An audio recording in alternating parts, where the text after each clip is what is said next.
Okay, അപ്പൊ നമ്മൾ ഇനി നെക്സ്റ്റ് യൂണിറ്റിലോട്ട് പോവാണ്. Management approaches.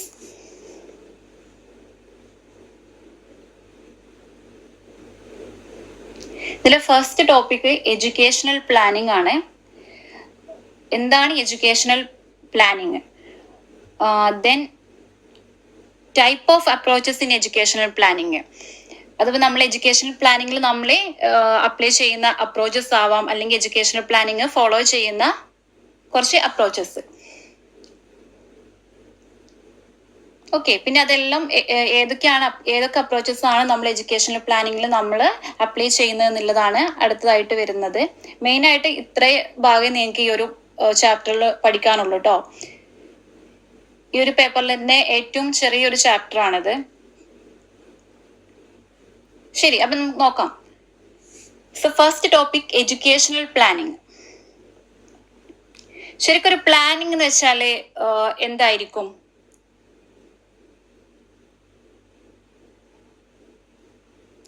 Planning can be defined as a process of taking decisions for the future actions. നമ്മളൊരു future action, അത് എന്ത് തന്നെ ആയിരിക്കാം അല്ലെ, ആ ഒരു ഫ്യൂച്ചർ ആക്ഷൻ എടുക്കുന്നതിന് ആവശ്യമായിട്ടുള്ള നമ്മൾ എന്തൊക്കെ കാര്യങ്ങളാണ് ചെയ്യുക. നമ്മൾ പ്ലാനിങ് എന്ന് പറയുമ്പോൾ മെയിൻ ആയിട്ട് ഇവിടെ ഡിസിഷൻ മേക്കിംഗ് ആണ് അല്ലേ. ഒരു കാര്യം നമ്മൾ ചെയ്യാൻ പോകുമ്പോൾ ഇന്ന കാര്യമായിരിക്കണം നമ്മൾ ചെയ്യേണ്ടത് അല്ലെ, അത് എങ്ങനെയായിരിക്കും ചെയ്യേണ്ടത്, എന്തൊക്കെ കാര്യങ്ങൾ ഫോളോ ചെയ്യണം, ഇങ്ങനെ കുറച്ച് ഡിസിഷൻസ് മേക്കിംഗ് ഉണ്ടാവും. അതാണ് ശരിക്കും ഒരു പ്ലാനിങ് എന്ന് പറയുന്നത് അല്ലെ. ആ ഒരു പ്രോസസ്സിനെയാണ് നമ്മൾ പ്ലാനിങ് എന്ന് പറയുന്നത്. അതിന് എഡ്യൂക്കേഷന്റെ കാര്യത്തിൽ വരുമ്പോൾ എങ്ങനെയാണ്? എഡ്യൂക്കേഷന്റെ കാര്യത്തിൽ വരുമ്പോൾ നമുക്കറിയാം, എഡ്യൂക്കേഷൻ എന്ന് പറയുമ്പോൾ അവിടെ സിസ്റ്റമാറ്റിക് ആണ്. അതുകൊണ്ട് തന്നെ അവിടെ ഒരു ലിമിറ്റഡ് ടൈം ഫ്രെയിം ഉണ്ടാവും. ഈ ഒരു ലിമിറ്റഡ് ടൈം ഫ്രെയിമിന്റെ ഉള്ളിലെ അവിടെ അവൈലബിൾ ആയിട്ടുള്ള റിസോഴ്സസിനെ നമ്മൾ മാക്സിമം നമ്മൾ യൂട്ടിലൈസ് ചെയ്യും അല്ലെ. നമ്മൾ ഓൾറെഡി അവിടെ കുറച്ച് ഒബ്ജക്റ്റീവ്സ് ഡിറ്റർമൈൻ ചെയ്ത് വെച്ചിട്ടുണ്ടാവും അല്ലെ, കുറച്ച് ഗോൾസ് ഉണ്ടാവും അല്ലെ, അതിന്റെ കുറച്ച് ഒബ്ജക്റ്റീവ്സ് ഉണ്ടാവും. അത് ഓൾറെഡി നമ്മൾ ഡിറ്റർമൈൻ ചെയ്ത് വെച്ചിട്ടുള്ള ഒബ്ജക്റ്റീവ്സ് ആണ്. ഇത് അച്ചീവ് ചെയ്യാൻ വേണ്ടിയിട്ട് നമ്മൾ ഒരു ലിമിറ്റഡ് ടൈമിന്റെ ഉള്ളിൽ നമ്മൾ അവിടെ അവൈലബിൾ ആയിട്ടുള്ള റിസോഴ്സിനെ മാക്സിമം യൂട്ടിലൈസ് ചെയ്യുന്ന ആ ഒരു പ്രോസസ്സ്, അല്ലെങ്കിൽ അതിന് വേണ്ടിയിട്ട് നമ്മൾ എന്ത് ഡിസിഷൻസ് ആണോ എടുക്കുന്നത്, അതിനൊക്കെയാണ് നമ്മൾ പ്ലാനിങ് എന്ന് പറയുന്നത്. A planning can be defined as a process of taking decisions for the future action in order to achieve predetermined objectives by optimal utilization of available resources in a limited time frame. We plan because we have limited resources and we have to achieve our objectives within the limitation of these limited resources. നമ്മളൊരു കാര്യം plan ചെയ്യുമ്പോൾ അവിടെ main ആയിട്ടും രണ്ട് കാര്യങ്ങളായിരിക്കും നമ്മൾ ശ്രദ്ധിക്കേണ്ടത്. രണ്ട് കാര്യങ്ങളാണ് നമ്മൾ കൺസിഡർ ചെയ്യേണ്ടി വരിക. ഇതിൽ ഫസ്റ്റ് വൺ എന്ന് പറയുന്നത് ടൈം ആണ് അല്ലെ. ഒരു ലിമിറ്റഡ് ടൈം, എന്ത് കാര്യം നമ്മൾ പ്ലാൻ ചെയ്യുമ്പോൾ അത് ഇന്ന കാര്യം ഇന്ന സമയത്തിന്റെ ഉള്ളിൽ നടക്കണം എന്നുള്ള ഒരു പ്ലാനിങ് നമുക്ക് ഉണ്ടാവും. അതുകൊണ്ട് തന്നെ അവിടെ ലിമിറ്റഡ് ടൈം, അതേപോലെ തന്നെ ലിമിറ്റഡ് റിസോഴ്സ്. നമ്മൾ കഴിഞ്ഞ ക്ലാസ്സിലൊക്കെ നമ്മൾ പറഞ്ഞിട്ടുണ്ടായിരുന്നു, റിസോഴ്സ് നമ്മൾ എന്താ ഫിസിക്കൽ റിസോഴ്സും ഹ്യൂമൻ റിസോഴ്സും അതേപോലെ തന്നെ ഫൈനാൻഷ്യൽ റിസോഴ്സ് എല്ലാം നമ്മൾ പറഞ്ഞിട്ടുണ്ടായിരുന്നു. അപ്പോൾ ഒരു ലിമിറ്റഡ് ടൈമിന്റെ ഉള്ളിൽ അല്ലെങ്കിൽ ഒരു ലിമിറ്റഡ് റിസോഴ്സിന് മാക്സിമം യൂട്ടിലൈസേഷൻ. അതുകൊണ്ട് തന്നെ ഈ രണ്ട് കാര്യങ്ങളാണ് നമ്മൾ എപ്പോഴും പ്ലാൻ ചെയ്യുമ്പോൾ നമ്മൾ ശ്രദ്ധിക്കേണ്ടത്, ലിമിറ്റഡ് ടൈമും അതേപോലെ തന്നെ ലിമിറ്റഡ് റിസോഴ്സസും. ഓക്കെ, ഇനി എഡ്യൂക്കേഷണൽ പ്ലാനിങ്. ഇവിടെ എഡ്യൂക്കേഷണൽ പ്ലാനിങ്ങിന്റെ കാര്യം പറയുമ്പോൾ എന്താണ്? Educational planning is A systematic process of setting goals അല്ലെ. നമുക്ക് എല്ലാ കാര്യത്തിലും നമുക്ക് പ്ലാൻ ചെയ്യാം, പക്ഷെ എഡ്യൂക്കേഷന്റെ കാര്യത്തിലാവുമ്പോൾ അത് വളരെ സിസ്റ്റമാറ്റിക് ആയിട്ടുള്ള ഒരു കാര്യമാണ്. നമ്മൾ എപ്പോഴും എന്താണ്, ഇന്ന സമയത്തിന്റെ ഉള്ളിൽ ഇന്ന പോർഷൻസ് നമ്മൾ കംപ്ലീറ്റ് ചെയ്തിരിക്കണം, ഇന്ന പോർഷൻസ് നമ്മൾ കവർ ചെയ്യണം, അല്ലെങ്കിൽ ഈ ഒരു സമയം ആവുമ്പോൾ നമുക്ക് എക്സാം വരും അല്ലെ. ഇപ്പൊ സെമസ്റ്റർ എക്സാം ഒക്കെ ആണെന്നുണ്ടെങ്കിൽ എന്താണ്, ഒരു 6 months കഴിഞ്ഞിട്ട് അല്ലെങ്കിൽ 5 months കഴിയുമ്പോഴേക്കും എക്സാം വരും. അപ്പോഴേക്കും ആ പോർഷൻസ് നമ്മൾ കവർ ചെയ്യണം. ഇങ്ങനെ ഒരു സിസ്റ്റമാറ്റിക് ആയിട്ടാണല്ലോ ഒരു എഡ്യൂക്കേഷണൽ പ്ലാനിങ് വരാറുള്ളത്.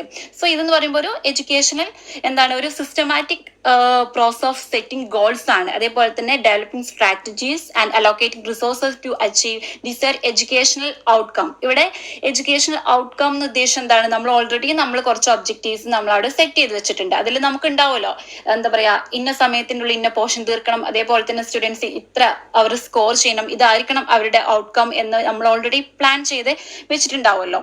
It ensure the efficient and effective functioning of education institution by anticipating future needs and challenges. അത് നമ്മൾ ഒരു ഫ്യൂച്ചറിൽ നമ്മൾ എന്തൊക്കെ ചലഞ്ചസ് അല്ലെ, എന്തൊക്കെ പ്രശ്നങ്ങൾ നമ്മൾ നമ്മൾ ഫേസ് ചെയ്യേണ്ടി വരും, അല്ലെങ്കിൽ എന്തൊക്കെ നമ്മൾ അക്സെപ്റ്റ് ചെയ്യേണ്ടി വരും, ഇതെല്ലാം ബേസ് ചെയ്തിട്ടായിരിക്കണം നമ്മൾ എഡ്യൂക്കേഷണൽ പ്ലാൻ നമ്മൾ ചെയ്യേണ്ടത് അല്ലേ. അവിടെ അതെല്ലാം കൺസിഡർ ചെയ്തിട്ടായിരിക്കണം നമ്മൾ ഡിസിഷൻസ് എടുക്കേണ്ടത്. Educational planning refers to the process of preparing decisions for future actions in education to achieve set objectives. നമ്മൾ ഓൾറെഡി സെറ്റ് ചെയ്തിട്ടുള്ള ഒബ്ജക്റ്റീവ്സ് അല്ലെ, എഡ്യൂക്കേഷന്റെ കാര്യത്തിൽ വരുമ്പോൾ നമ്മൾ ഓൾറെഡി സെറ്റ് ചെയ്തിട്ടുള്ള ഒബ്ജക്റ്റീവ്സ് നമ്മൾ അച്ചീവ് ചെയ്യാൻ വേണ്ടിയിട്ട് നമ്മൾ ഫ്യൂച്ചറിൽ ഒരു എന്താ പറയാ ഒരു ഫ്യൂച്ചർ ആക്ഷൻസിന് വേണ്ടിയിട്ട് നമ്മളെ പ്രിപ്പയർ ചെയ്യുക. അതാണ് എഡ്യൂക്കേഷൻ. വളരെ ഷോർട്ടായിട്ട് പറയുകയാണെന്നുണ്ടെങ്കിൽ ഒരു ഫ്യൂച്ചർ ആക്ഷന് വേണ്ടിയിട്ട് നമ്മൾ പ്രിപ്പയർ ചെയ്യുന്ന ആ ഒരു പ്രോസസ്സിനെയാണ് എഡ്യൂക്കേഷണൽ പ്ലാനിങ് എന്ന് പറയുന്നത്. ഈ എഡ്യൂക്കേഷണൽ പ്ലാനിങ്ങിൽ തന്നെ നമ്മൾ ഒരുപാട് അപ്രോച്ചസ് ഉണ്ട്. ഓക്കെ, ഇതിൽ തന്നെ മെയിൻ ആയിട്ടും വരുന്ന കുറച്ച് അപ്രോച്ചസ് ആണ് ഇവിടെ കൊടുത്തിട്ടുള്ളത്. First one social demand approach ആണ്. Social demand approach, then man power approach അല്ലെ. മാൻ പവർ അപ്രോച്ചിനെ തന്നെ നമ്മൾ മറ്റൊരു പേര് എന്താണ്, ഹ്യൂമൻ റിസോഴ്സ് ഡെവലപ്മെന്റ് അപ്രോച്ച് എന്നാണ്. Then cost benefit approach, rate of return approach, then social justice approach, then intra-educational extrapolation approach, then demographic projection model. Actually demographic projection model ഒരു approach അല്ല, അത് intra-educational extrapolationന്റെ അണ്ടറിൽ വരുന്നതാണ് കേട്ടോ.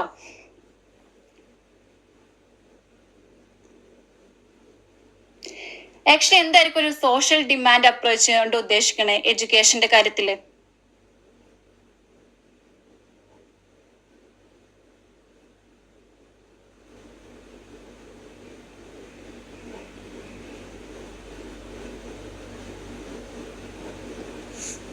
Anyone?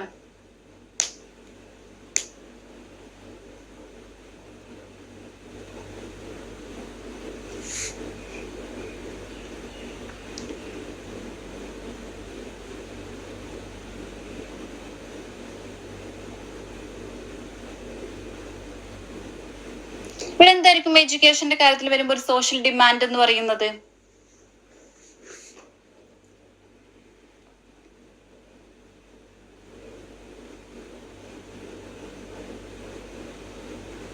സോഷ്യൽ ഡിമാൻഡ് എന്താണ്? Education എല്ലാവർക്കും available ആയിരിക്കണം എന്നായിരിക്കൂല്ലേ main ആയിട്ട്?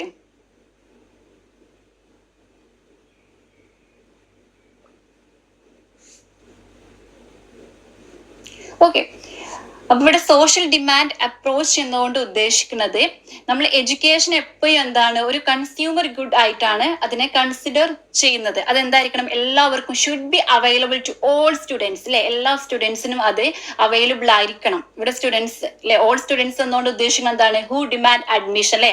ആർക്കൊക്കെയാണ് അഡ്മിഷൻ വേണ്ടത്, അല്ലെങ്കിൽ ആർക്കൊക്കെയാണ് അഡ്മിഷൻ കൊടുക്കേണ്ടത്, അല്ലെങ്കിൽ ആരൊക്കെയാണ് നെക്സ്റ്റ് സ്റ്റേജിലോട്ട് എൻ്റർ ചെയ്യാൻ ക്വാളിഫൈഡ് ആയിട്ടുള്ള ആളുകൾ. ഓക്കെ, ഇങ്ങനെയുള്ളവർക്കാണ് നമ്മൾ എന്താണ് അവിടെ എഡ്യൂക്കേഷൻ എന്താണ് ഷുഡ് ബി അവൈലബിൾ. ശരിക്കും ഇവിടെ ഒരു എഡ്യൂക്കേഷൻ എന്ന് പറഞ്ഞ ഈ സർവീസ് തന്നെ ഡിമാൻഡ് ചെയ്യുന്നത് ബൈ പീപ്പിൾ ആണ് അല്ലെ. മറ്റൊരു സോഷ്യൽ സർവീസ് പോലെ തന്നെ നമ്മൾ എന്താ എഡ്യൂക്കേഷനെ നമ്മളിവിടെ അത് ഡിമാൻഡ് ചെയ്യപ്പെടുന്ന ഒരു സർവീസ് ആണ് ബൈ പീപ്പിൾ. ഈ ഒരു അപ്രോച്ച് അല്ലെങ്കിൽ ഒരു social demand approach first use ചെയ്തിട്ടുള്ളത്, ഫസ്റ്റ് എന്നല്ല, ഈ അപ്രോച്ച് യൂസ് ചെയ്തിട്ടുള്ളത് റോബിനോ കമ്മിറ്റി റിപ്പോർട്ടിലെ ഒരു ബ്രിട്ടനിലെ ഒരു ഹയർ എഡ്യൂക്കേഷന്റെ ഭാഗമായിട്ട് ഈ ഒരു അപ്രോച്ച് യൂസ് ചെയ്തിട്ടുണ്ട്. നമ്മൾ ഇന്ത്യയിലും ഇതെന്താണ് പുതിയതായിട്ട് സ്റ്റാർട്ട് ചെയ്യുന്ന പുതിയതായിട്ടുള്ള സ്കൂൾസിലും കോളേജസിലും ഒക്കെയാണ് മെയിൻ ആയിട്ട്, പുതിയതായിട്ട് ഓപ്പൺ ചെയ്യുന്ന സ്കൂൾസും കോളേജസും ഒക്കെ ഉണ്ടാവില്ലേ, അവിടെയാണ് മെയിൻ ആയിട്ടും ഈ ഒരു അപ്രോച്ച് നമ്മൾ സോഷ്യൽ ഡിമാൻഡ് അപ്രോച്ച് നമ്മൾ യൂസ് ചെയ്യുന്നത്. കാരണം എന്താണ്, ഇത് മെയിൻ ആയിട്ടും ഡീൽ ചെയ്യുന്നത് എന്താണ്,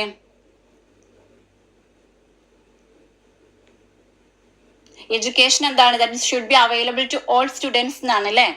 who demand admission and who are qualified to enter.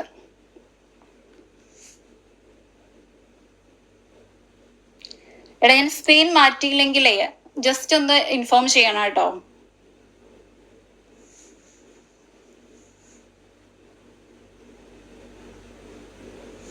Okay, according to the social demand approach, education is considered to be a consumer good that should be available to all students who demand admission and who are qualified to enter. Then this approach was used in Robino Committee report on higher education in Britain. In India too, this approach is popular while opening new schools and colleges in particular.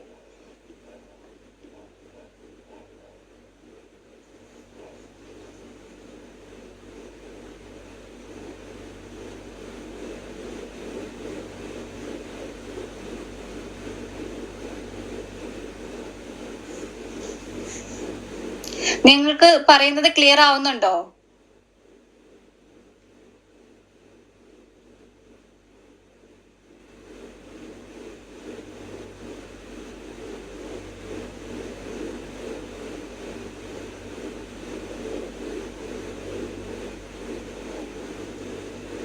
ജാസിറ,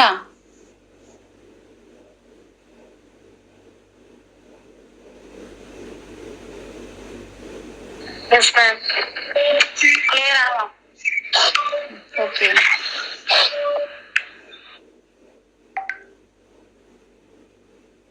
okay, ഇനി steps involve in social demand approaches ആണ് നോക്കുന്നത്. നമ്മൾ social demand അപ്രോച്ചസിൽ വരുന്ന സ്റ്റെപ്സുകളാണ്. First one, to estimate the proportion of students completing school education are likely to enter into the higher education, and then to estimate how many of these successful school leaving students would actually apply for admission to college, to determine how many of the applicants should be given admission to higher education, then to determine the length and duration of the study. ഇപ്പൊ main ആയിട്ട് ഇവിടെ social demand അപ്രോച്ചിൽ വരുമ്പോൾ എന്താണ്, actually അവിടെ എത്ര students ആ എഡ്യൂക്കേഷനെ complete ചെയ്യുന്നുണ്ട്, എത്ര പേര് ഹയർ എഡ്യൂക്കേഷനിലോട്ട് എൻ്റർ ചെയ്യുന്നുണ്ട് എന്നുള്ളതും, ദെൻ അഡ്മിഷന് വേണ്ടി ഓരോ കോളേജസിലും എന്താ പറയാ എത്ര പേര് അവിടെ അഡ്മിഷൻ എടുക്കുന്നുണ്ട് എന്നുള്ളതിന്റെ ഒരു കണക്ക്, അതേപോലെ എത്ര പേർക്ക് അവിടെ അഡ്മിഷൻ കിട്ടുന്നുണ്ട്, എത്ര പേർക്ക് അഡ്മിഷൻ അവിടെ കൊടുക്കുന്നുണ്ട്, ദെൻ അവരെടുക്കുന്ന ആ ഒരു കോഴ്സിന്റെ അതിന്റെ ആ ഒരു ലെങ്ത്, ഡ്യൂറേഷൻ, ഇതൊക്കെയാണ് സോഷ്യൽ ഡിമാൻഡ് അപ്രോച്ചിൽ വരുന്ന സ്റ്റെപ്സ് എന്ന് പറയുന്നത്. ഇത്രയും ഭാഗങ്ങൾ അത് കവർ ചെയ്യുന്നുണ്ട്.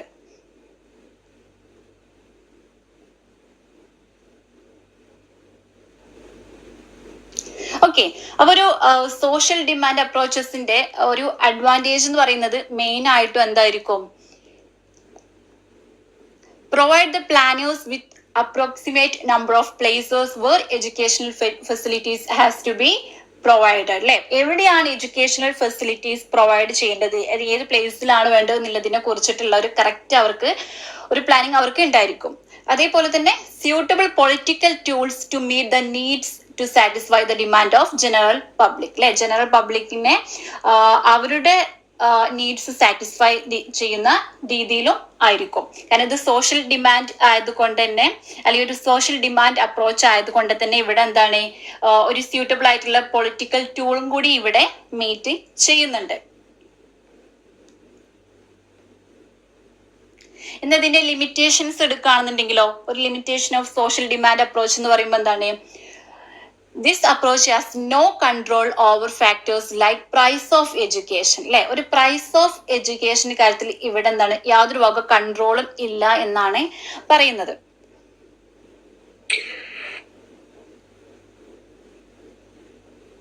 ശരിക്കും എന്തുകൊണ്ടായിരിക്കും ഈ ഒരു നമ്മളെ ഒരു ലിമിറ്റേഷൻ അല്ലെങ്കിൽ ഒരു ഡിസ്അഡ്വാൻറ്റേജ് ഓഫ് സോഷ്യൽ ഡിമാൻഡ് അപ്രോച്ചിൽ നമ്മള് ഇവിടെ എഡ്യൂക്കേഷൻ അല്ലെങ്കിൽ പ്രൈസ് ഓഫ് എഡ്യൂക്കേഷൻ കാര്യത്തിൽ യാതൊരു വക കൺട്രോളും ഇല്ല എന്ന് പറയുന്നത് എന്തുകൊണ്ടായിരിക്കും?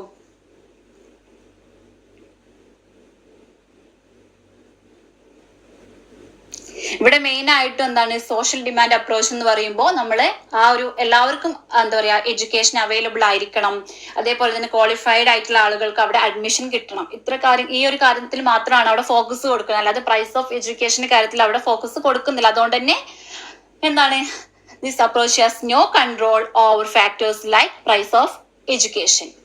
And then second thing, this approach has no power to manage the absorption of trained personnel in the economy. അതായത് നമ്മളിപ്പോ എഡ്യൂക്കേഷൻ എല്ലാം നമ്മൾ കൊടുക്കുന്നുണ്ടെങ്കിലും നമുക്ക് എന്താ പറയാ, ഒരിക്കലും നമുക്ക് ഇവിടെ മാനേജ് ചെയ്യാൻ പറ്റാത്ത ഒരു കാര്യം എന്താണ്, നമ്മൾ ആക്ച്വലി അവർക്ക് ആവശ്യമായിട്ടുള്ള വിദ്യാഭ്യാസം അല്ലെങ്കിൽ എഡ്യൂക്കേഷൻ കൊടുക്കുക എന്ന് മാത്രമല്ല, അവിടെ ഫ്യൂച്ചറിൽ അവര് ഏൺ ചെയ്യാന്നുള്ളൊരു കാര്യം കൂടി ഇല്ലേ. അതിനെയും കൂടി ബേസ് ചെയ്തിട്ടാണല്ലോ നമ്മളൊരു എഡ്യൂക്കേഷൻ. കാരണം നമ്മള് അതിപ്പോ ഏത് മേഖല ആയിക്കോട്ടെ, നമ്മൾ ഇന്ന മേഖലയിൽ ലോട്ട് നമ്മൾ പോയാലും അതിപ്പോ ഒരു സയൻസ് എടുക്കുന്ന ഒരു കുട്ടിയെ സംബന്ധിച്ചിടത്തോളം ഒരു എഞ്ചിനീയറിംഗ് ഫീൽഡ് അല്ലെങ്കിൽ ഒരു ഡോക്ടറി ഇങ്ങനെയൊക്കെ പോകുമ്പോഴും ഫ്യൂച്ചറിൽ നമുക്ക് നമുക്ക് ഏൺ ചെയ്യാം അല്ലെ, അല്ലെങ്കിൽ എത്രത്തോളം നമുക്ക് അവിടെ സമ്പാദിക്കാം എന്നതിന്റെ കുറിച്ചിട്ടുള്ളൊരു ഐഡിയ കൂടി നമുക്ക് ഉണ്ടായിരിക്കണം. പക്ഷെ ഇവിടെ എന്ന് പറഞ്ഞാൽ എന്താണ്, ഇവിടെ അങ്ങനെ ഒരു എന്താ പറയാ, അങ്ങനെ ഒരു കാര്യം ഇവിടെ ഡിമാൻഡ് ചെയ്യപ്പെടുന്നില്ല. കാരണം നമുക്ക് അറിയില്ല. This approach has no power to manage the absorption of trained personnel in the economy. അല്ലെ, നമ്മൾ എല്ലാവർക്കും എഡ്യൂക്കേഷൻ അവിടെ കൊടുക്കുക എന്നുള്ളത് മാത്രമേ ഉള്ളൂ. പക്ഷേ ഫ്യൂച്ചറിൽ അവർക്ക് കിട്ടുന്ന ഔട്ട്പുട്ട് എന്താണ് എന്നതിനെ കുറിച്ചിട്ട് യാതൊരു വക ഐഡിയ ഇല്ല. അതാണ് സോഷ്യൽ ഡിമാൻഡ് അപ്രോച്ചിന്റെ ഒരു ലിമിറ്റേഷൻ എന്ന് പറയുന്നത്. This approach is poor in the sense that it does not in any way claim to whether the resource expended are economically pre-arranged. ഈ സെയിം പോയിന്റ് തന്നെയാണ് കേട്ടോ. This approach does not provide any kind of guidance as to how best to meet the identified needs. അപ്പൊ social demand അപ്രോച്ചിൽ main ആയിട്ടുള്ള ഒരു കാര്യം എന്താ വെച്ച് കഴിഞ്ഞാല്, ഇവിടെ പ്രൈസ് ഓഫ് എഡ്യൂക്കേഷൻ അല്ലെ, ഇവിടെ അഡ്മിഷൻ എടുക്കുക, അതേപോലെ തന്നെ എന്താണ് എല്ലാ കുട്ടികൾക്കും എഡ്യൂക്കേഷൻ അവൈലബിൾ ആയിരിക്കുക, ഈ കാര്യങ്ങളൊക്കെ ഫോക്കസ് ചെയ്യുന്നതുകൊണ്ട് തന്നെ, അല്ലെങ്കിൽ ക്വാളിഫൈഡ് ആയിട്ടുള്ള സ്റ്റുഡൻസ് അവിടെ എന്താ പറയാ ഒരു എഡ്യൂക്കേഷണൽ ഫീൽഡിലോട്ട് എൻ്റർ ചെയ്യണം എന്നുള്ളത് മാത്രമേ ഇവിടെ ഡിമാൻഡ് ചെയ്യുന്നുള്ളൂ. അല്ലെങ്കിൽ അവർ ഫ്യൂച്ചറിൽ അവർ എത്ര ഔട്ട്പുട്ട് അവർ ഉണ്ടാക്കും എന്നോ അതിനെ കുറിച്ചിട്ടുള്ള ഒരു ഗൈഡൻസ് അവർക്ക് കൊടുക്കേ ഒന്നും അവിടെ ചെയ്യുന്നില്ല. അതായത് ഫ്യൂച്ചറിൽ അവിടെ എന്താ പറയാ, ഫ്യൂച്ചറിൽ അവർക്ക് വരുന്ന നീഡ്സ് അല്ലെ, അതെല്ലാം ഇത് സാറ്റിസ്ഫൈ ചെയ്യുന്നുണ്ടോ, അങ്ങനെയുള്ള കാര്യങ്ങളൊന്നും ഇവിടെ നമ്മൾ കൺസിഡർ ചെയ്യുന്നില്ല. ഓക്കെ, സോ നെക്സ്റ്റ് ടോപ്പിക് മാൻ പവർ അപ്രോച്ച്. ഇവിടെ എന്തായിരിക്കും മാൻ പവർ അപ്രോച്ച് കൊണ്ട് ഉദ്ദേശിക്കുന്നത്? മാൻ power approach in educational planning എന്തായിരിക്കും?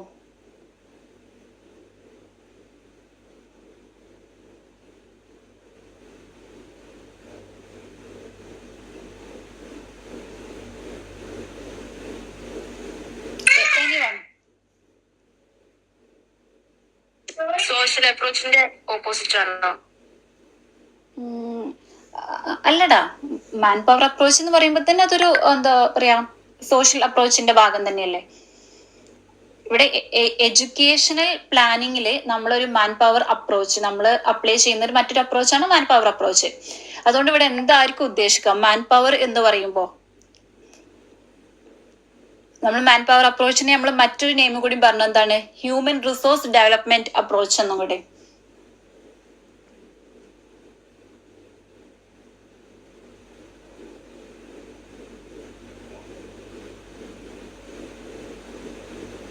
ഇവിടെ ഹ്യൂമൻ റിസോഴ്സ് എന്ന് പറയുമ്പോൾ ഇപ്പൊ നമ്മളൊരു സ്കൂൾ എടുത്ത് നോക്കിക്കഴിഞ്ഞാൽ, അല്ലെങ്കിൽ ഒരു എഡ്യൂക്കേഷണൽ സെക്ഷൻ എടുത്ത് നോക്കിക്കഴിഞ്ഞാൽ എന്താണ്, അവിടുത്തെ സ്റ്റാഫിലെ ടീച്ചേഴ്സ് വരുന്നുണ്ട്, സ്റ്റാഫ് വരുന്നുണ്ട്, സ്റ്റുഡൻസ് വരുന്നുണ്ട്, പാരന്റ്സ് വരുന്നുണ്ട്. ഇവരെല്ലാം ഇൻക്ലൂഡ് ചെയ്യുന്ന ഒന്നാണ് ഒരു ഹ്യൂമൻ റിസോഴ്സ് എന്ന് പറയുന്നത്.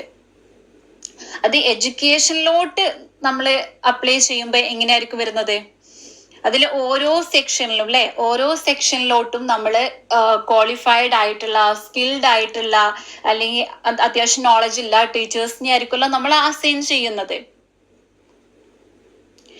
അതേപോലെ തന്നെയാണ് എന്താണ് ഇതിൽ നിന്ന് വരുന്ന ഒരു ഔട്ട്കമും എന്താണ്,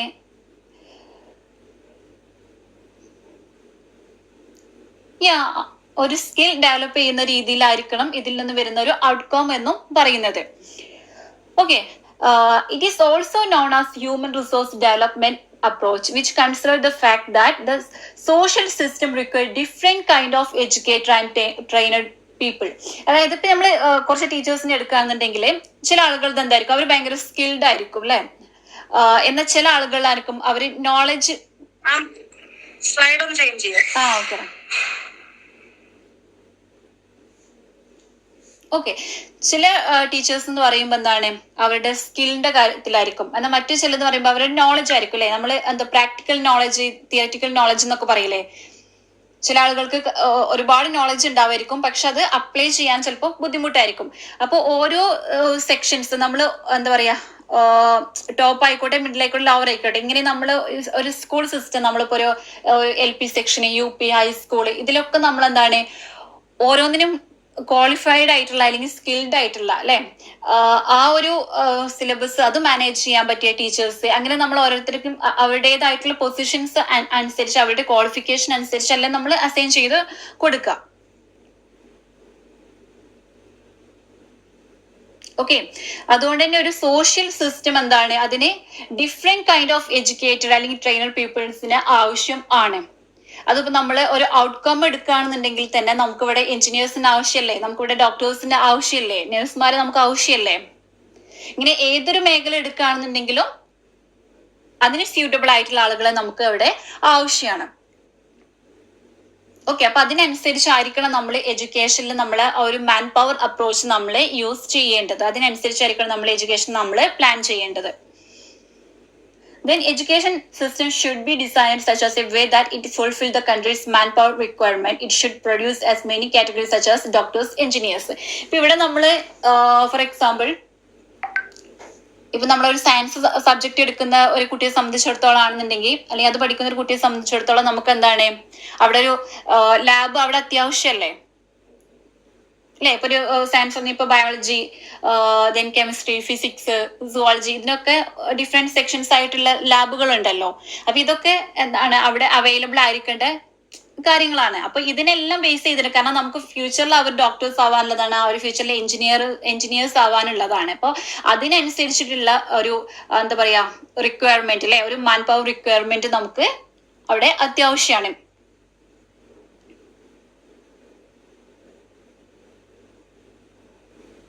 ഓക്കെ, ഇനി ഇതിലെ advantage of man power planning പറയുകയാണെന്നുണ്ടെങ്കിൽ it is useful for organisation അല്ലെ. നമ്മൾ ആദ്യമേ നമ്മൾ പ്ലാൻ ചെയ്ത് വെക്കുകയാണ്. കാരണം നമ്മൾ ജസ്റ്റ് എല്ലാവർക്കും എഡ്യൂക്കേഷൻ അവൈലബിൾ ആയിരിക്കണം, എല്ലാവരും പഠിക്കണം അങ്ങനെയല്ല. പക്ഷെ ഓരോരുത്തരുടെയും സ്കിൽ അനുസരിച്ച് ഡെവലപ്പ് ചെയ്യാൻ പറ്റിയിട്ടുള്ള കാര്യങ്ങൾ നമ്മൾ സ്കൂളിലും അവൈലബിൾ ആയിരിക്കണം.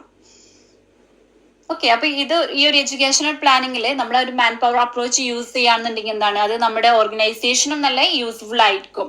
And then it generate facilities to educate people in the organization അല്ലെ. ആ ഓർഗനൈസേഷനിലെ ആളുകൾ, അതിപ്പോ നമ്മൾ സ്റ്റുഡൻസ് ആകാം അല്ലെങ്കിൽ എന്താ സ്റ്റാഫ് ആവാം, അവരെല്ലാം എഡ്യൂക്കേറ്റ് ചെയ്യാൻ രീതിക്കുള്ള ഫെസിലിറ്റീസ് കാരണം നമ്മളിപ്പോ സ്കൂളിലൊക്കെ ആണെന്നുണ്ടെങ്കിൽ തന്നെ ടീച്ചേഴ്സിന്റെ കാര്യം എടുക്കുകയാണെന്നുണ്ടെങ്കിൽ അവരുടെ സ്കില്ല് ഡെവലപ്പ് ചെയ്യാൻ പറ്റിയ രീതിക്കുള്ള എന്താ പറയാ പ്രോഗ്രാംസ് എല്ലാം കണ്ടക്ട് ചെയ്യാറുണ്ടല്ലോ.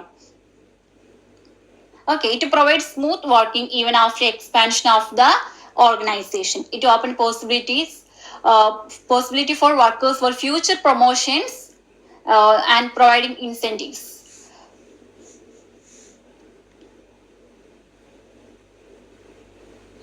slide change ചെയ്യാം.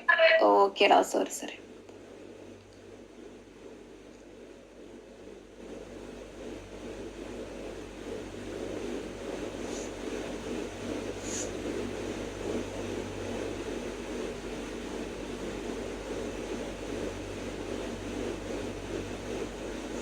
Okay, then limitation of manpower planning. Okay, ഒരു ഇപ്പൊ മാൻ പവർ പ്ലാനിങ്ങിന്റെ അഡ്വാൻറ്റേജസ് നമുക്കറിയാലോ. ആക്ച്വലി ഒരു ലിമിറ്റേഷൻ എന്തൊക്കെയായിരിക്കും വരിക മാൻ പവർ പ്ലാനിങ്ങിന്റെ?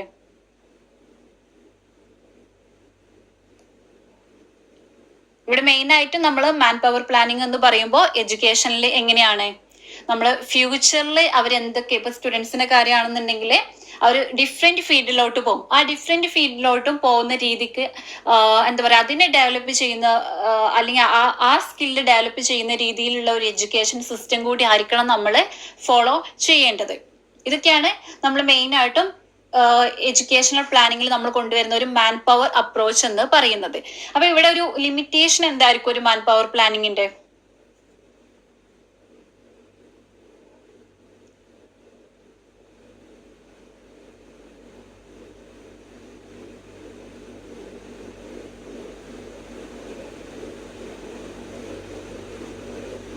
സോ നമുക്കറിയാം ഫ്യൂച്ചർ എന്ന് പറയുന്നത് എന്താണ്, നമുക്ക് പ്രഡിക്റ്റ് ചെയ്യാൻ പറ്റാത്ത ഒരു കാര്യമാണ് അല്ലെ.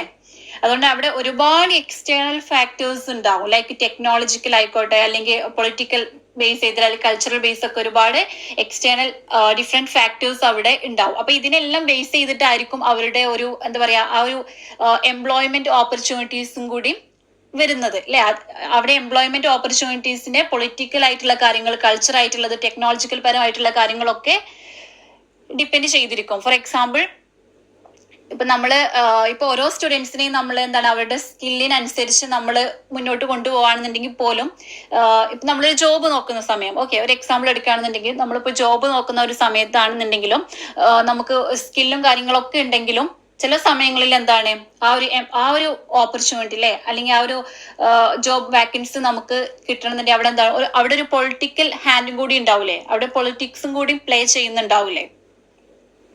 ഓക്കെ, അതേപോലെ തന്നെ ടെക്നോളജി പരമായിട്ടുള്ള കാര്യങ്ങൾ ഉണ്ടാവും, കൾച്ചറൽ പരമായിട്ടുള്ള കാര്യങ്ങൾ ഉണ്ടാവും. ഇതിനെല്ലാം എന്താണ് ആ ഒരു എംപ്ലോയ്മെന്റ് ഓപ്പർച്യൂണിറ്റീസിനെ അഫക്ട് ചെയ്യുന്ന കാര്യങ്ങളാണ്. അതുകൊണ്ട് തന്നെ നമുക്ക് ഇന്ന സ്റ്റുഡൻസ് എന്താ പറയാ, അവർക്ക് ഇന്ന സ്കില്ലാണ്, അവർ ഇന്ന പൊസിഷനിൽ എത്തിച്ചേരും, എങ്ങനെ ഒരു ഫ്യൂച്ചർ പ്രഡിക്ഷൻ ഒന്നും നമ്മളെ കൊണ്ട് സാധിക്കില്ല. കാരണം ഫ്യൂച്ചർ എന്ന് പറയുന്നത് അൺസർട്ടേൺ ആയിട്ടുള്ള ഒരു കാര്യമാണ്.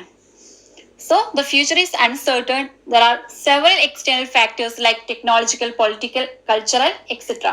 that affect the employment opportunities. Therefore, the management can consider the human resource planning as guiding factors.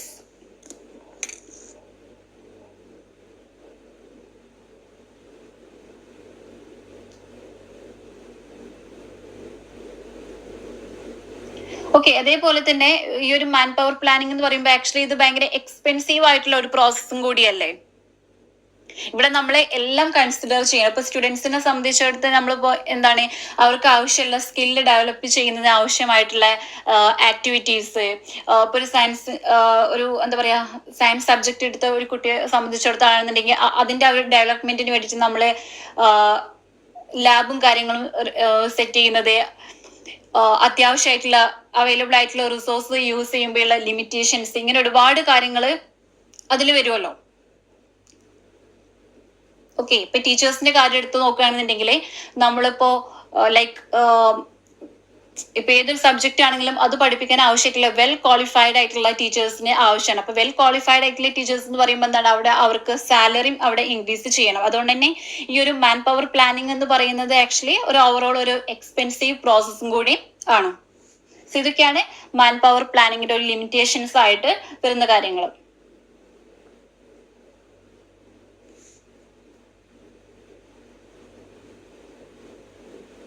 Okay, so next വരുന്നത് കോസ്റ്റ് ബെനിഫിറ്റ് അപ്രോച്ച് ആണ്.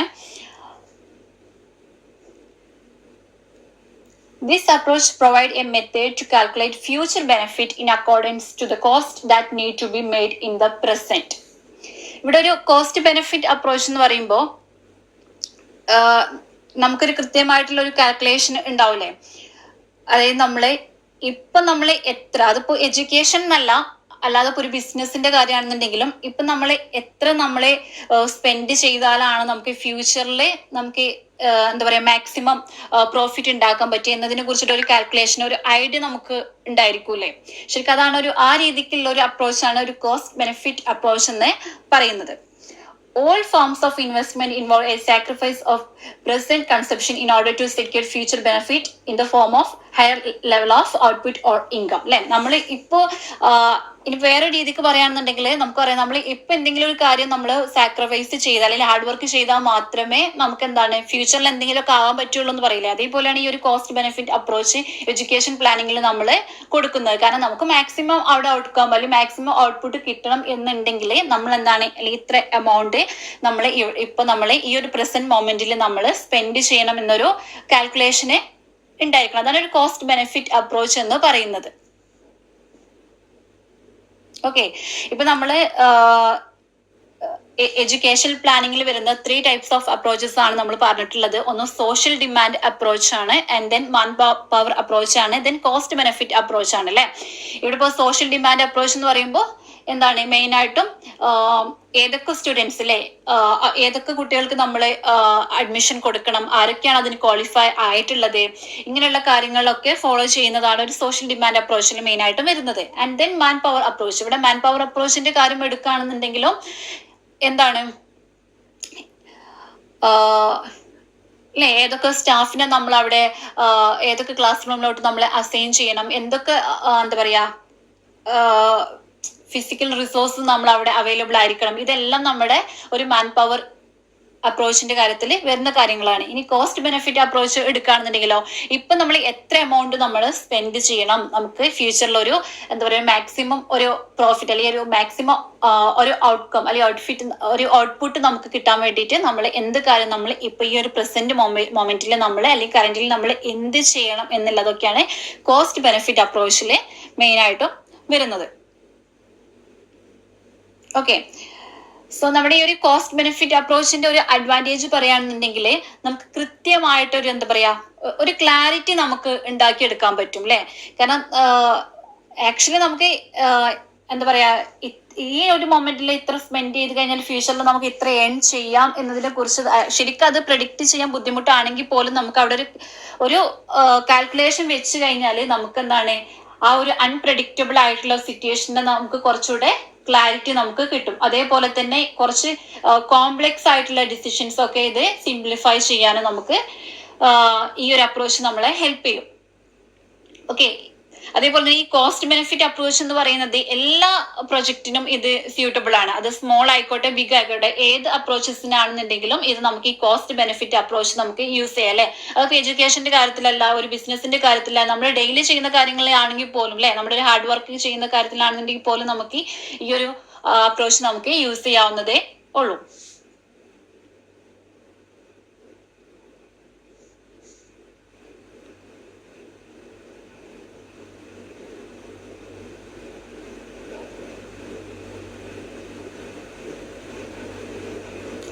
പിന്നെ നെക്സ്റ്റ് വരുന്നത് റേറ്റ് ഓഫ് റിട്ടേൺ അപ്രോച്ച് ആണ്. ആക്ച്വലി ഇത് നമ്മൾ തൊട്ട് മേലെ പറഞ്ഞ പോലെ ഒരു കോസ്റ്റ് ബെനിഫിറ്റ് അപ്രോച്ച് പോലെയുള്ള സെയിം കാര്യം തന്നെയാണ് റേറ്റ് ഓഫ് റിട്ടേൺ അപ്രോച്ച് എന്ന് പറയുന്നത്. നിങ്ങൾക്ക് ഇതുവരെ എടുത്തത് നിങ്ങൾക്ക് ഓക്കെ ആണോ?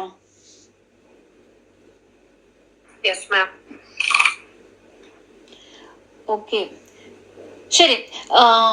ഇപ്പൊ നമ്മൾ ഒരു എഡ്യൂക്കേഷൻ പ്ലാനിങ്, ശരിക്കും എഡ്യൂക്കേഷണൽ പ്ലാനിങ്ങിലെ ഒരു കോസ്റ്റ് ബെനിഫിറ്റ് അപ്രോച്ച് എന്നോട് എന്താണ് ഉദ്ദേശിക്കുന്നത്?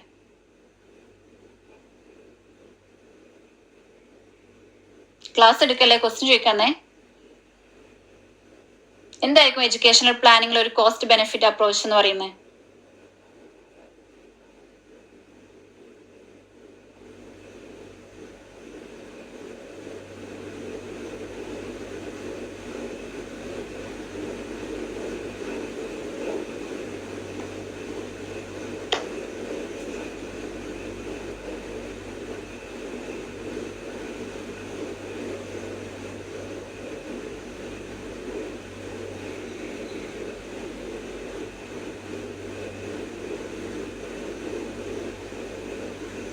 Anyone?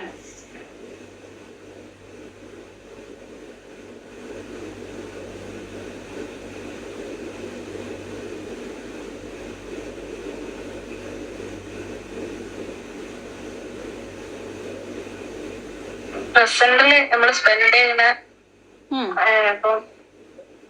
പോസ്റ്റുകളൊക്കെ നമുക്ക് ഫ്യൂച്ചറിൽ അത് ബെനഫിഷ്യൽ ആവും. കുറച്ച് ഹൈ ലെവലിൽ നമുക്ക് ഇതൊക്കെ കിട്ടാന്. ഓക്കെ ഓക്കെ ഓക്കെ, അതിനെ കുറിച്ചൊക്കെ നമുക്കൊരു ഐഡിയ കിട്ടാൻ വേണ്ടിയിട്ട് നമുക്ക് ഈ ഒരു അപ്രോച്ച് നമുക്ക് യൂസ് ചെയ്യാം അല്ലേ. Okay, very good Jasira. Okay, അങ്ങനെയാണെന്നുണ്ടെങ്കിൽ next one man power approach എന്തായിരിക്കും? ഒരു മാൻ പവർ പ്ലാനിങ് അല്ലാന്നുണ്ടെങ്കിൽ ഒരു ഹ്യൂമൻ റിസോഴ്സ് അപ്രോച്ച് എന്താണ്?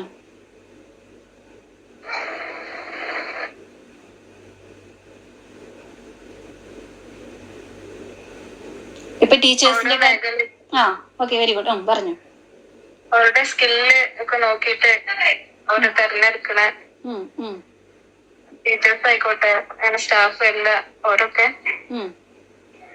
അല്ലെ. നമുക്ക് ആവശ്യം എന്താണ്? കുറച്ച് എഡ്യൂക്കേറ്റഡ് ആയിട്ടുള്ള, വെറും എഡ്യൂക്കേഷൻ മാത്രല്ല അല്ലെ, ഒരു എക്സ്പീരിയൻസ്ഡ് ആയിട്ടുള്ള അല്ലെങ്കിൽ ഒരു ട്രെയിനഡ് ആയിട്ടുള്ള പീപ്പിൾസിനെ അല്ലെങ്കിൽ ഒരു ടീച്ചേഴ്സിനൊക്കെയാണ് നമുക്ക് മെയിൻ ആയിട്ട് നമുക്ക് ആവശ്യം വരിക. അവർക്ക് എന്തായിരിക്കും? അവർക്കൊരു വെൽ ഡിഫൈൻഡ് നോളജ് അല്ലെങ്കിൽ ആറ്റിറ്റ്യൂഡ് അല്ലെങ്കിൽ സ്കില്ലൊക്കെ അവർക്ക് ഉണ്ടായിരിക്കണം. ഇതൊക്കെ നമ്മുടെ ഫ്യൂച്ചറിൽ അല്ലെങ്കിൽ ഒരു ഫ്യൂച്ചർ ജനറേഷനെ അവർക്ക് ആവശ്യമായിട്ടുള്ള കാര്യങ്ങൾ അച്ചീവ് ചെയ്യാൻ വേണ്ടിയിട്ടാണ് നമ്മൾ മെയിൻ ആയിട്ടും നമ്മൾ എന്താണ് ഈ ഒരു രീതിക്ക് നമ്മൾ ഡിസൈൻ ചെയ്യുന്നത്.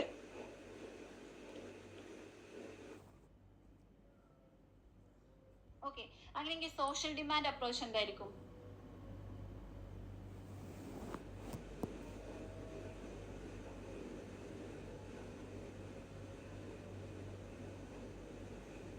എല്ലാവർക്കും എഡ്യൂക്കേഷൻ എന്നുള്ള അതെ, എഡ്യൂക്കേഷൻ എന്തായിരിക്കും? എല്ലാവർക്കും അവൈലബിൾ ആയിരിക്കണം അല്ലെ. Mainly who demand admission and who are qualified to enter.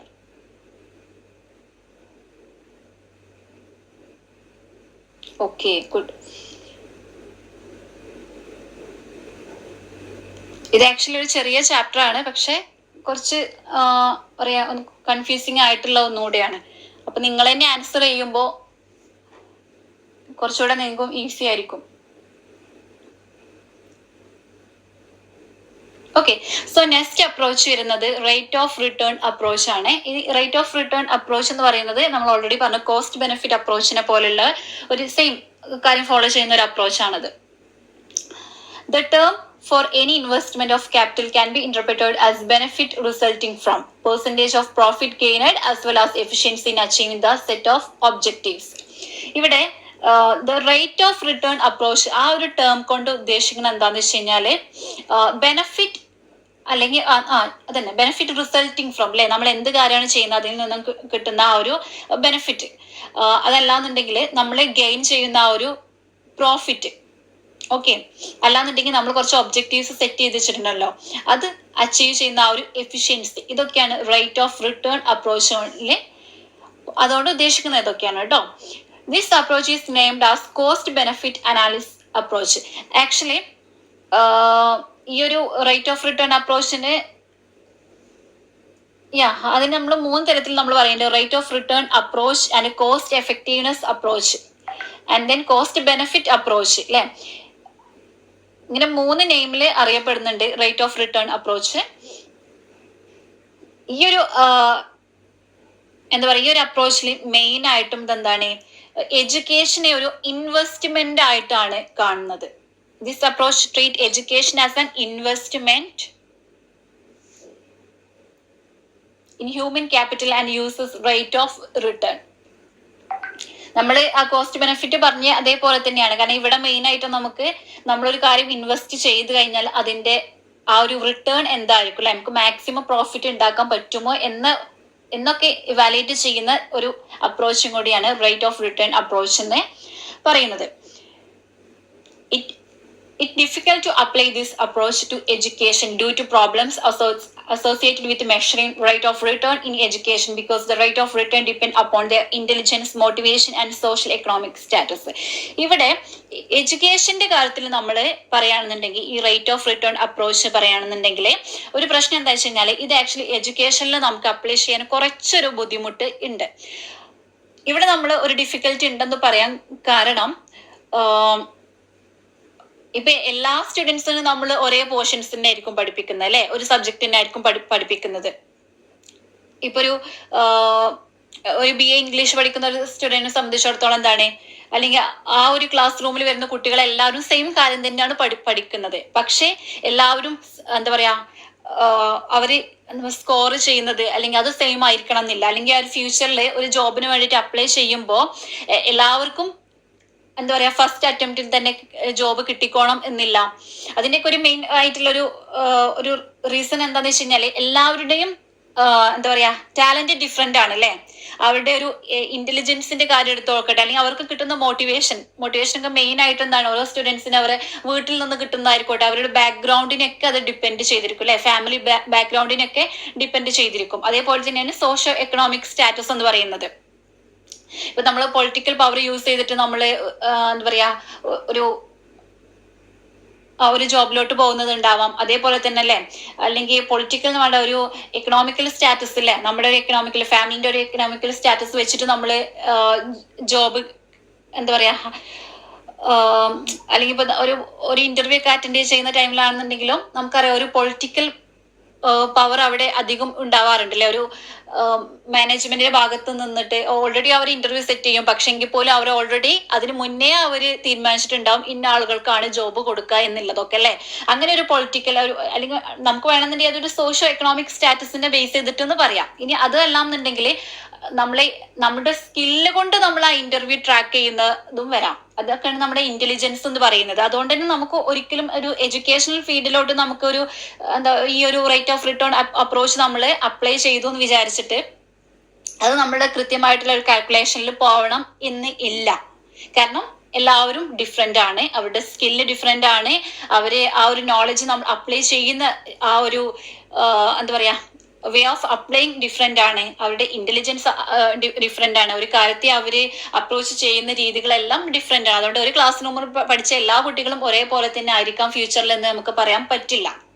Okay, എല്ലാവരുടെ അടുത്തുനിന്നും സെയിം റിസൾട്ട് തന്നെ നമുക്ക് അവിടെ എക്സ്പെക്ട് ചെയ്യാൻ പറ്റത്തില്ല. അതുകൊണ്ടാണ് എഡ്യൂക്കേഷണൽ ഫീൽഡിൽ ഈ ഒരു rate of return approach apply ചെയ്യുന്നത് കുറച്ച് ഡിഫിക്കൽട്ട് ആണെന്ന് പറയുന്നത്.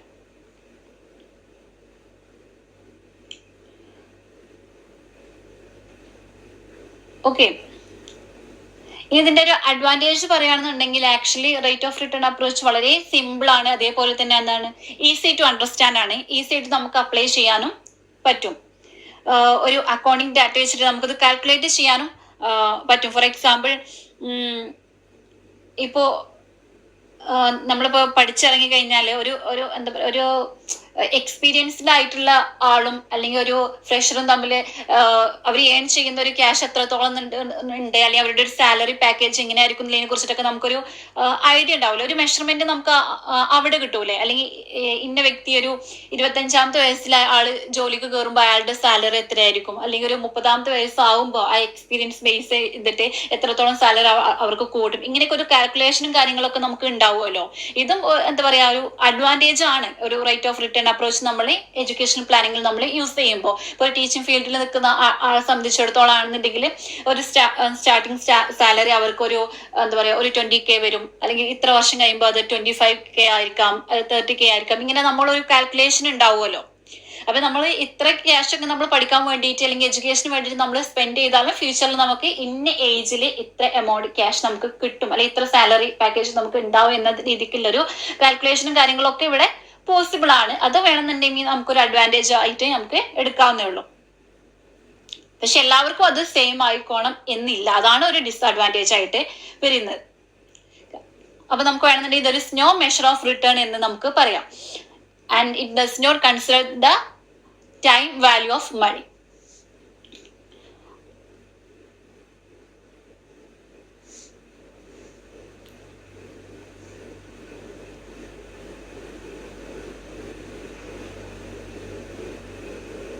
ഓക്കെ, ഈ സോഷ്യൽ ജസ്റ്റിസ് അപ്രോച്ച് എന്തായിരിക്കും ഒരു എഡ്യൂക്കേഷണൽ പ്ലാനിങ്ങിൽ?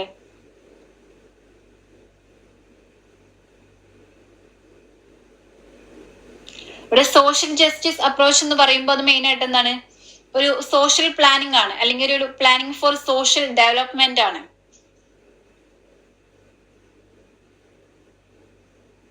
നമ്മളിപ്പോ ഒരു സോഷ്യൽ ഡിമാൻഡ് ഒക്കെ പറഞ്ഞ ആ ഒരു സെയിം കാര്യം അല്ലേ.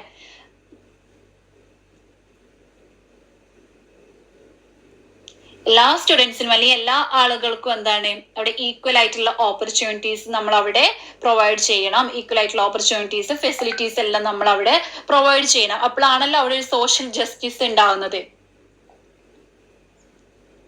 ഓക്കെ, അപ്പൊ ഈ എഡ്യൂക്കേഷണൽ പ്ലാനിങ്ങിൽ നമ്മൾ ഫോളോ ചെയ്യുന്ന മറ്റൊരു അപ്രോച്ചാണ് സോഷ്യൽ ജസ്റ്റിസ് അപ്രോച്ച് എന്ന് പറയുന്നത്. അത് നമ്മൾ കറന്റ്ലി നമ്മൾ യൂസ് ചെയ്യുന്ന ഒരു അപ്രോച്ച് തന്നെയാണ് സോഷ്യൽ ജസ്റ്റിസ് അപ്രോച്ച്.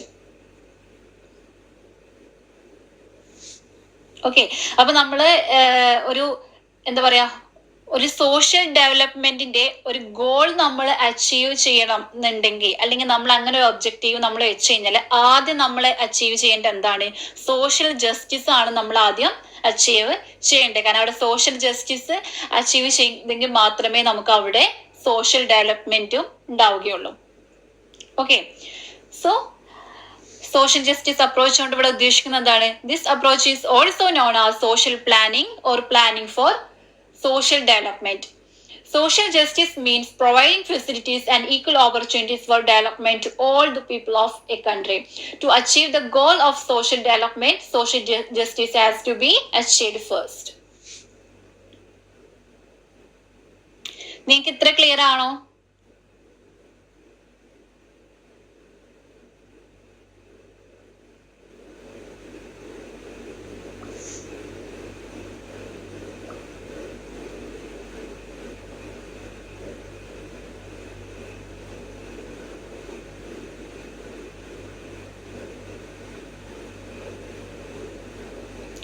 ഓക്കെ, അപ്പൊ നമ്മുടെ ഈ യൂണിറ്റ് 2 എന്ന് പറയുന്നത് എന്താണ്? മാനേജ്മെന്റ് അപ്രോച്ചസ് ആണ്. ഇതിൽ നമുക്ക് കുറച്ച് അപ്രോച്ചസ് ആണ് പഠിക്കാണ്ടാവുക. അപ്പൊ ആദ്യം തന്നെ നമ്മൾ എഡ്യൂക്കേഷണൽ പ്ലാനിങ് എന്താണെന്നുള്ളതാണ് പറയുന്നത്. അപ്പൊ നിങ്ങൾ ഈ ചാപ്റ്ററിൽ എഡ്യൂക്കേഷണൽ പ്ലാനിങ് കൊണ്ട് എന്താണ് ഉദ്ദേശിച്ചത്, അല്ലെങ്കിൽ നമ്മൾ ജസ്റ്റ് ഒരു പ്ലാനിങ് എന്നതിന്റെ ഒരു ഡെഫിനിഷൻ അവിടെ എഴുതി വെക്കാം. ദെൻ എന്തെങ്കിലും അതിന്റെ ഒരു ഫീച്ചേഴ്സ് എഴുതിയിട്ട് ഉടനെ എഡ്യൂക്കേഷണൽ പ്ലാനിങ് എന്താണെന്നുള്ളതിന്റെ ഡെഫിനിഷൻ അവിടെ ടെക്സ്റ്റ് ബുക്കിൽ കൊടുത്തിട്ടുണ്ടാവും. ആ എഡ്യൂക്കേഷണൽ പ്ലാനിങ്ങിന്റെ ഡെഫിനിഷൻ നിങ്ങൾ പഠിക്കുക. അത് കഴിഞ്ഞിട്ട് പിന്നെ നിങ്ങൾക്ക് ഇതിന് മെയിൻ ആയിട്ട് നിങ്ങൾക്ക് ക്വസ്റ്റ്യൻസ് വരുന്നത് എങ്ങനെയാന്ന് വെച്ച് കഴിഞ്ഞാല്, ചിലപ്പോൾ നിങ്ങളുടെ എഡ്യൂക്കേഷണൽ പ്ലാനിങ് അതിന്റെ മീനിങ് ആൻഡ് ഡെഫിനിഷൻ ചോദിച്ചേക്കാം. അത് എന്താണെന്നില്ല, അത് നിങ്ങൾക്ക് നിങ്ങളുടേതായിട്ടുള്ള വേർഡ്സിൽ എഴുതാവുന്ന ഒരു കാര്യമാണ്. And then type of approaches in educational planning ആണ് അടുത്തതായിട്ട് വരുന്നത്. ഈ ഒരു ടൈപ്പ് ഓഫ് അപ്രോച്ചസ് തന്നെ അവർക്ക് വേണമെന്നുണ്ടെങ്കിൽ ഒരു വലിയൊരു ഒരു എസ്സേ ക്വസ്റ്റ്യൻ എന്ന രീതിയിൽ ഒറ്റയടിക്ക് ചോദിക്കാം. Type of approaches in educational planning എന്ന് ചോദിക്കാം. അപ്പൊ ആ സമയത്ത് നിങ്ങൾ എന്താണ് social demand approach, man power approach, cost benefit approach, rate of return approach, social justice approach, ഇങ്ങനെയുള്ള അപ്രോച്ചസുകളെല്ലാം നിങ്ങൾക്ക് അതിന്റെ അണ്ടറിലായിട്ട് എഴുതാം. ഇനി നേരെ തിരിച്ച് ഒരു ക്വസ്റ്റ്യൻ വരുന്നത് എങ്ങനെയാന്ന് വെച്ച് കഴിഞ്ഞാല്, ഈ സോഷ്യൽ ഡിമാൻഡ് അപ്രോച്ചും അതേപോലെ തന്നെ മാൻ പവർ അപ്രോച്ചും അതിനെ കുറിച്ചിട്ട് ലൈക്ക് അല്ലെങ്കിൽ അത് തമ്മിലുള്ള ഒരു ഡിഫറൻസ് ഇങ്ങനത്തെ രീതിക്കൊക്കെ ആയിരിക്കും നിങ്ങൾക്ക് ക്വസ്റ്റ്യൻസ് വരുന്നത്. ചില സമയത്ത് ജസ്റ്റ് എന്താണ് കോസ്റ്റ് ബെനിഫിറ്റ് അപ്രോച്ച് അല്ലെങ്കിൽ എന്താണ് റേറ്റ് ഓഫ് റിട്ടേൺ അപ്രോച്ച് അല്ലെ, ഈ രീതിക്കും ജസ്റ്റ് ആ ഒറ്റ നെയിം വെച്ചിട്ടും ക്വസ്റ്റ്യൻസ് നിങ്ങൾക്ക് വരാം. ഓക്കെ, പിന്നെ ഇതിന്റെ എല്ലാത്തിന്റെയും അഡ്വാൻറ്റേജസും അതേപോലെ തന്നെ ഡിസ്അഡ്വാൻറ്റേജസും എക്സാമിന് ചോദിച്ചേക്കാം.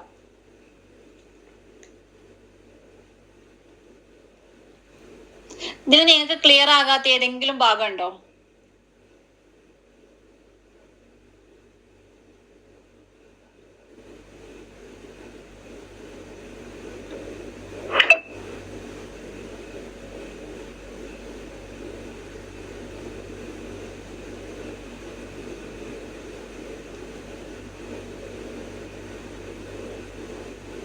നമ്മളിപ്പോ 5 അപ്രോച്ചസ് ആണ് പറഞ്ഞത്. സോഷ്യൽ ഡിമാൻഡ് അപ്രോച്ചസ് എന്ന് പറഞ്ഞു, മാൻ പവർ അപ്രോച്ച് പറഞ്ഞു, കോസ്റ്റ് ബെനിഫിറ്റ് അപ്രോച്ച് പറഞ്ഞു, rate of return approach, then social justice approach. ഇത് ഈ 5 അപ്രോച്ചസിൽ ഏതെങ്കിലും ക്ലിയർ ആവാത്തതുണ്ടോ?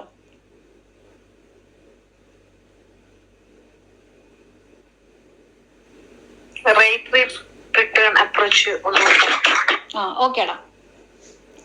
ഈ rate of return approach actually നമ്മുടെ കോസ്റ്റ് ബെനിഫിറ്റ് അപ്രോച്ചിനെ പോലെ തന്നെയാണ് വരുന്നത്. ഫോർ എക്സാമ്പിൾ, നമ്മൾ എത്ര ക്യാഷ് നമ്മൾ സ്പെൻഡ് ചെയ്യുന്നു, അതുകൊണ്ട് നമുക്ക് ഫ്യൂച്ചറിൽ കിട്ടുന്ന ആ ഒരു ബെനിഫിറ്റ് അത് എത്രത്തോളം ഉണ്ട് എന്നതിന്റെ ഒരു കാൽക്കുലേഷൻ ആണ് റേറ്റ് ഓഫ് റിട്ടേൺ അപ്രോച്ച് എന്ന് പറയുന്നത്. ഓക്കെ, ഇപ്പൊ നമ്മൾ എഡ്യൂക്കേഷന്റെ കാര്യത്തിലാണെന്നുണ്ടെങ്കിൽ നമുക്ക് റേറ്റ് ഓഫ് റിട്ടേൺ അപ്രോച്ച് കുറച്ച് അപ്ലൈ ചെയ്താലും അത് ഡിഫിക്കൽട്ട് ആണ്, അല്ലെങ്കിൽ അത്രത്തോളം പോസിബിൾ അല്ല എന്ന് പറയാൻ ഒരു റീസണ്, നമ്മളെ ഒരു ക്ലാസ്സിൽ പഠിക്കുന്ന എല്ലാ സ്റ്റുഡൻസും എന്താണ് അവരുടെ ടാലന്റ് സെയിം ആയിരിക്കണം എന്നില്ല. അല്ലെങ്കിൽ അവര് ആ ഒരു അവിടെ പ്രൊവൈഡ് ചെയ്യുന്ന നോളജിന് ഏത് രീതിക്കാണ് ഗെയിൻ ചെയ്യുന്നത് എന്നുള്ളത് അറിയത്തില്ല. എല്ലാവരും ഡിഫറെന്റ് ആയിരിക്കും. അതുകൊണ്ട് തന്നെ ഇന്ന ക്ലാസ്സിൽ പഠിച്ച എല്ലാ കുട്ടികളും എന്താ പറയുക സെയിം ഫീൽഡിലോട്ട് പോകും, അല്ലെങ്കിൽ അവര് എല്ലാവർക്കും സെയിം ആയിട്ടുള്ള ഒരു എക്സ്പെക്റ്റഡ് സാലറി, ഒരു കാൽക്കുലേഷൻ, ഇതൊന്നും നമുക്ക് മെഷർ ചെയ്യാൻ നമുക്ക് പറ്റത്തില്ല. അതാണ് റേറ്റ് ഓഫ് റിട്ടേൺ അപ്രോച്ചിൽ പറയുന്ന ഒരു കാര്യം നമ്മൾ എഡ്യൂക്കേഷന്റെ കാര്യത്തിൽ വരുമ്പോൾ കേട്ടോ. കാരണം എന്താണ്, ഓരോ കുട്ടികളുടെയും ഇന്റലിജൻസ് അവിടെ ഡിഫറെന്റ് ആയിരിക്കും അല്ലെ, അവർക്ക് കിട്ടുന്ന മോട്ടിവേഷൻ അല്ലെ. ചില ആളുകൾക്ക് പാരന്റ്സിന്റെ സപ്പോർട്ട് കിട്ടിയേക്കാം. അപ്പൊ 1-2 വർഷം കൂടി അവർക്ക് എന്താണ് അതിനു വേണ്ടി അതില് കുറച്ചുകൂടെ സർട്ടിഫിക്കേഷൻസ് ഒക്കെ എടുത്തിട്ട് അവർക്ക് നല്ല ജോബിലോട്ട് പോകാൻ പറ്റും. എന്നാൽ ബാക്ക്ഗ്രൗണ്ട് അത്ര സപ്പോർട്ടും കാര്യങ്ങളും ഇല്ലാത്ത ബാക്ക്ഗ്രൗണ്ട് ആണെന്നുണ്ടെങ്കിൽ എന്താണ്, നമ്മൾ ആ കിട്ടിയ ജോബ് എന്താണോ നമ്മൾ അതില് നമ്മൾ സെറ്റിൽഡ് ആവാൻ നോക്കൂലേ. അതേപോലെ തന്നെ ഒരു സോഷ്യൽ എക്കണോമിക് സ്റ്റാറ്റസ് എടുക്കുകയാണെന്നുണ്ടെങ്കിലും അതിനെയും ബേസ് ചെയ്തിട്ടായിരിക്കും നമുക്ക് കിട്ടുന്ന ജോബും നമ്മൾ അതേപോലെ തന്നെ നമ്മൾ മുന്നോട്ട് പോകുന്നത് എല്ലാം. അതുകൊണ്ട് തന്നെ നമുക്ക് ഈ ഒരു റേറ്റ് ഓഫ് റിട്ടേൺ അപ്രോച്ച് അത്രത്തോളം എന്താ പറയാ പ്രാക്ടിക്കബിൾ അല്ല ഈ ഒരു എന്താ പറയുക എഡ്യൂക്കേഷണൽ അപ്രോച്ചിൽ വരുമ്പോൾ. കാരണം ഇത് നമുക്ക് പ്രെഡിക്റ്റ് ചെയ്യാൻ പറ്റാത്ത ഒരു കാര്യം കൂടിയാണ് അല്ലേ, ഓരോ സ്റ്റുഡൻസിന്റെ ഫ്യൂച്ചർ എന്തായിരിക്കും എന്നുള്ളത്.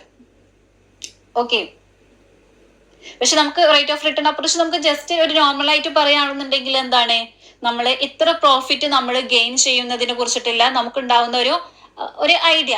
നമ്മളൊരു കാര്യം ഇൻവെസ്റ്റ് ചെയ്ത് കഴിഞ്ഞാൽ, വളരെ സിമ്പിൾ ആയിട്ട് പറയുകയാണെന്നുണ്ടെങ്കിൽ നമ്മളൊരു കാര്യം ഇൻവെസ്റ്റ് ചെയ്ത് കഴിഞ്ഞാൽ അതിന്റെ റിട്ടേൺ ഇത്ര ഉണ്ടാവും എന്നതിനെ കുറിച്ചിട്ട് ഒരു കാൽക്കുലേഷൻ നമുക്ക് ഉണ്ടാവില്ലേ, അതാണ് റേറ്റ് ഓഫ് റിട്ടേൺ അപ്രോച്ച് എന്ന് പറയുന്നത്. ഓക്കെ, നമ്മളിപ്പോ ജസ്റ്റ് ഒരു എക്സാമിന്റെ കാര്യം എടുത്താൽ തന്നെ നമുക്കറിയാൻ പറ്റും, നമ്മളിപ്പോ ഒരു പേപ്പറിൽ 5 യൂണിറ്റ് ആണെന്നുണ്ടെങ്കിൽ ആ 5 യൂണിറ്റ് നമ്മൾ പഠിച്ചു കഴിഞ്ഞാൽ നമുക്ക് ഇത്ര മാർക്ക് നമുക്ക് സ്കോർ ചെയ്യാം എന്നൊരു ഐഡിയ ഉണ്ടാവും. എന്നാൽ ആ ഒരു 5 യൂണിറ്റിന്റെ സ്ഥാനത്ത് എന്താ പറയാ ഒരു 3 യൂണിറ്റ്സ് മാത്രമേ നമ്മൾ പഠിച്ചിട്ടുള്ളതെന്നുണ്ടെങ്കിൽ നമുക്കൊരു ധാരണ ഉണ്ടാവും, ഓക്കെ നമുക്ക് ജസ്റ്റ് പാസ് ആവാം. ഇങ്ങനെ ഒരു ധാരണ ഉണ്ടാവില്ലേ, നമ്മളിപ്പോ എന്താണ് ഇൻവെസ്റ്റ് ചെയ്യുന്നത് അതിന്റെ റിട്ടേൺ എത്രത്തോളം ഉണ്ടാവും എന്നതിന്റെ ആ ഒരു മെഷർമെന്റ് അല്ലെങ്കിൽ ആ ഒരു കാൽക്കുലേഷൻ, അതാണ് റേറ്റ് ഓഫ് റിട്ടേൺ അപ്രോച്ച് എന്ന് പറയുന്നത്.